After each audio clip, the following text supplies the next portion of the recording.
This is Make It Plain. Make It Plain. MIP With Masamela Matfumo. Mark Thompson. Make It Plain. Get woke.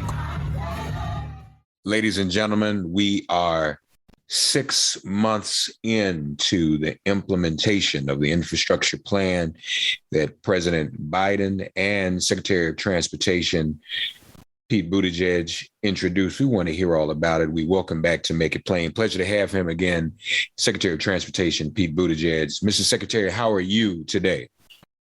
I'm great. Thanks for having me on. Looking forward to talking about this really important milestone and everything we've been able to do. Well, let's get into it. How much progress have we made? So we've already seen about $110 billion of funding being made available. That's allowing states and local communities to get the ball rolling on projects they've been wanting to do for a long time, but had to hold off because they didn't know if the funding was going to be there. We've also been moving toward getting more of those pipes fixed around the country, getting more internet access to every American. Really proud of what we've been able to achieve. But I should say, I mean, this is, of course, very early in these programs. We're 6 months out from the law being signed. Every week we're launching something new. Today, for example, just released $1 billion in funding that communities will be able to tap into as they're seeking to make their communities safer. It's called Safe Streets and Roads for All program. We've got far too many deaths on our roadways for pedestrians and in car crashes, and we can do something about that. Everything from seemingly small improvements like traffic calming, crosswalks and lighting, all the way through to the full redesign of a dangerous intersection. That's just one example of what we're getting underway thanks to this funding. And this is going to be the work of a decade to see all of these projects through. And so 53 states, I believe, this has required the appointment of actual infrastructure coordinators, correct? That's right, yeah. So, but part of what we've already seen done, and the reason it's 53 and not 50 is that you've also got territories and DC getting in on this, is making sure that they have the people in place to help quarterback all of this. Look, we've got a lot of different programs that have been created through this legislation. We've encouraged the states to set up a point person who can help navigate how to get that funding to communities. And one thing in particular we're paying attention to right now is a lot of smaller communities or lower income communities that have not always benefited from federal dollars that really could use it to improve an intersection or extend the availability of transit or get rid of a railway crossing or something else that would make a big difference. But they found it too complicated to even apply for federal funds. So because we're encouraging states to put these infrastructure coordinators and my department is getting out there with technical assistance to get on the ground and help out, we think a lot more of these dollars are going to reach people where they are. There are some environmental advantages in this work too, aren't there? Yeah, this is a very important part of doing transportation right in the 21st century. Look, it turns out that you can't separate environmental issues from transportation decisions. Part of this is why it's so important to go electric. And I don't just mean electric cars, but also helping communities buy buses that run without emissions. And one of the reasons this is so important is that what comes out of those tailpipes, diesel exhaust and other fumes, that can directly affect the health of children. We're seeing it around ports, where often you have communities of color living close to ports and the connections to them, and they're breathing polluted air, and it means you have higher rates of asthma and other health issues for those children. So getting this right, using these funds to buy cleaner infrastructure isn't just an investment in transportation. It's an investment in health. It's an investment in the future. And of course, with carbon dioxide pollution leading to climate change that's led to a lot of extreme weather events, this is also an investment in making sure our climate is one where our kids and their kids can thrive. And ultimately, these infrastructure programs also lead to more jobs and opportunities, don't they? That's right. One of the best parts about this bill is the jobs that it is already creating. You know, long before we see a project totally completed, especially a big one that takes years like a tunnel or an airport improvement or a new bridge. But right away, we'll see the benefit in terms of job creation. And we're emphasizing the need to make sure that everybody benefits from that, from companies and workers who've been involved in construction for a long time to those who are newer at it. Our country has not not always done the best job of including workers of color in construction projects, including women in the transportation workforce. But we can't afford to leave any talent on the table. Not this time with this many projects going on. We have got to make sure, because it's the right thing to do and because it's the only way to get the job done, that we're reaching out and making it possible for everyone to participate in all of this business, all of this activity, all of this work that's been created. What is the timetable? We're just 6 months in. It's early. But ideally, Mr. Secretary Pete, what would you like to see happen? How soon would you like to see people realize a very tangible difference in terms of what's being offered with infrastructure?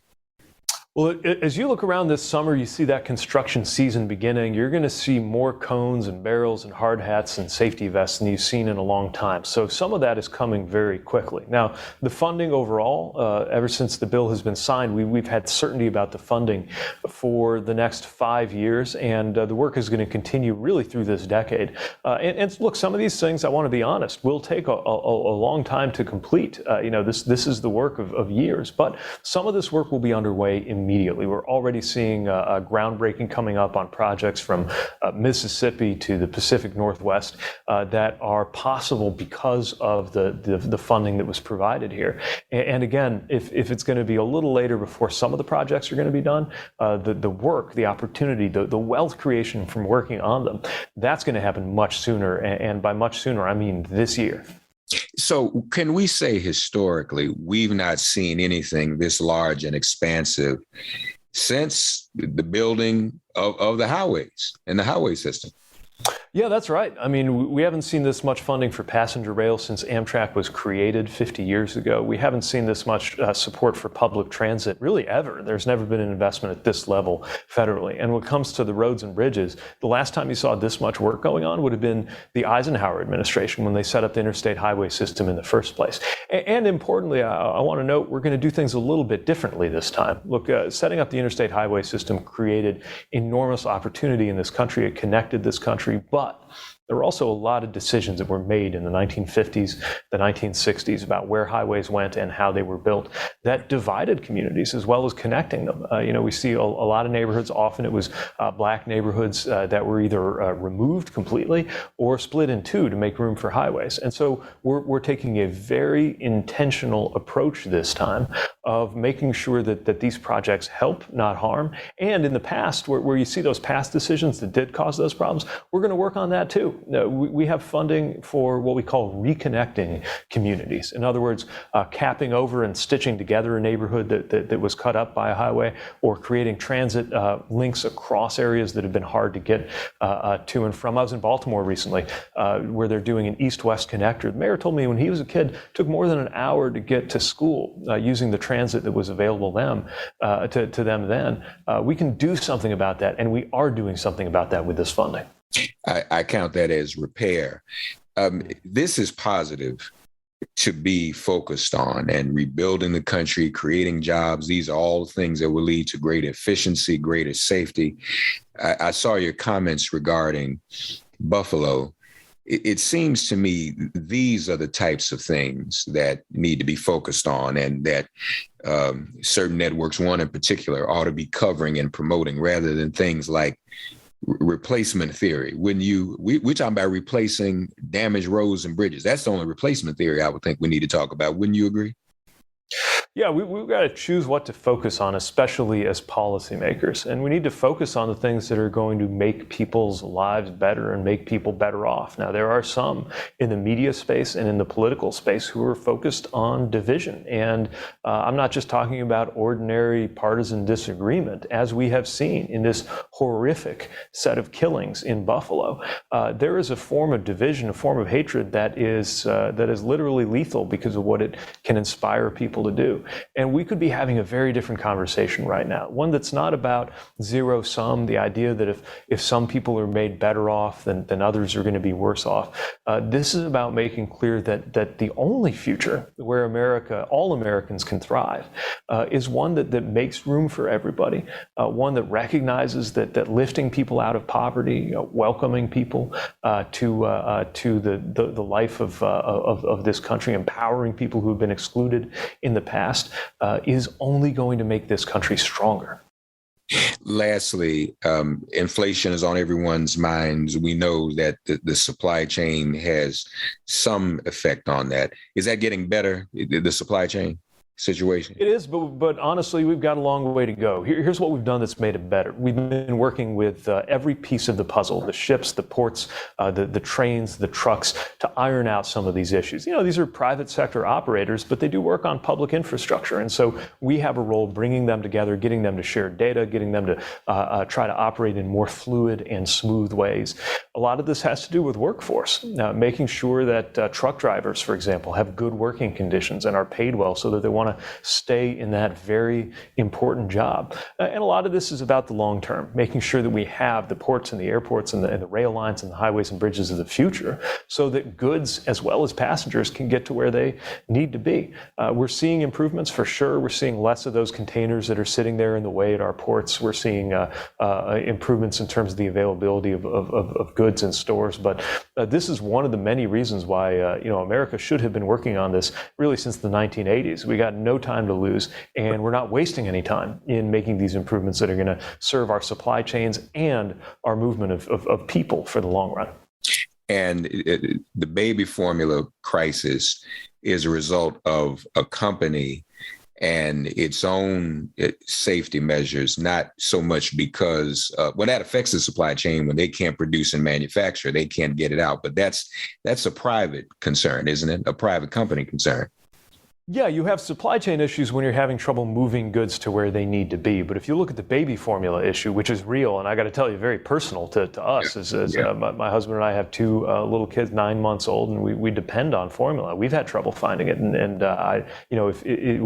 we've figured it out. But if you think about the perspective of a mom who's working two jobs, maybe she doesn't have a car, and it doesn't have the time or the money to be going from store to store. This is a real concern. It comes down to a company that has an enormous share of the market that wasn't able to guarantee that their plant was safe, and that plant had to shut down. Now, the FDA is working closely with that company to make sure that those guarantees can come into place so that it can open up safely, so that we see that. And by the way, working with other companies to try to ramp up their production to make up for that shortfall. That's making a difference, but it's going to be some time before all of this has worked its way back through the system and we see everything on the shelves where it belongs. Secretary Pete Buttigieg, the Department of Transportation Secretary, honored to have you as always. Folks, 6 months into the implementation of Build Back Better and the infrastructure plan, and this is only the beginning. Many other great things to come, we are certain. Thank you so much, Secretary Pete. Thank you. Great being with you. Take care. Thanks for getting woke and listening to Make It Plain. As always, perform an act of kindness on behalf of an elder or young person. Write a letter to a sister or brother who just so happens to find her or himself incarcerated. Offer libations to the ancestors upon whose sturdy shoulders we all now stand. And above all, give thanks to the God of your understanding by whatever name you call her and him. All God asks of us is that we give each other love. Thanks for giving MIP love. And please remember to subscribe and give us a 5-star rating. If all hearts and minds are clear, it has been made plain.